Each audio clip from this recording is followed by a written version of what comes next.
নমস্কার, আমি এর আগের ভিডিওতে চোখের কিছু ব্যায়াম বা এক্সারসাইজ দেখিয়েছিলাম।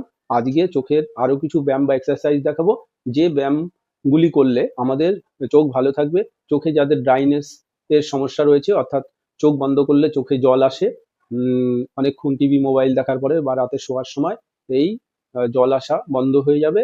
আর যাদের চোখে চশমা রয়েছে, পাওয়ার তাড়াতাড়ি চেঞ্জ হওয়ার সমস্যা রয়েছে, তাদের তাড়াতাড়ি পাওয়ার চেঞ্জ হবে না, বা যাদের চশমা এখন আসেনি তাদের তাড়াতাড়ি চশমা আসবে না।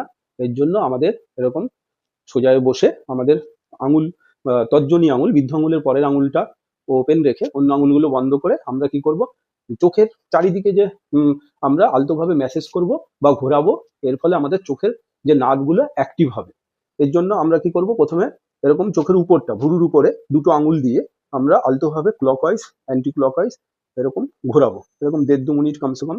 তারপরে আমরা কি করব, ঠিক আঙুলটাকে নিয়ে আমরা চোখের দুই পাশে এরকম এই জায়গাটা আমরা কি করব, ঘোরাবো ক্লকওয়াইজ অ্যান্টি ক্লকওয়াইজ।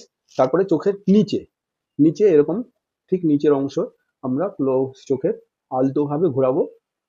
এই সাবধানভাবে করতে হবে, যাতে চোখের যাদের আঙুল বড় রয়েছে, নখ বড় রয়েছে, নখ কেটে নেবে। তারপরে আমরা কি করব, চোখ যেখানে নাকের সঙ্গে মিশেছে সংযোগ স্থলে এরকম আলতোভাবে, যাতে চোখের মধ্যে আঙুল না ঢুকে যায়, আলতোভাবে ক্লকওয়াইজ অ্যান্টি ক্লকওয়াইজ আমরা ঘোরাবো এই প্রত্যেকটা জায়গা। এই ঘোরানোর সময়ই চোখে একটা আরাম অনুভব হবে, এরকম ঘোরাবো। তারপরে আমরা কি করব, এইগুলো তারপরে আমরা চোখে এই হাতটাকে ঘষে আমরা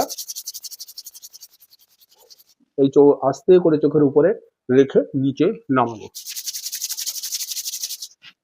এই ব্যায়ামগুলো যদি আমরা রেগুলার করি তাহলে আমাদের চোখ ভালো থাকবে।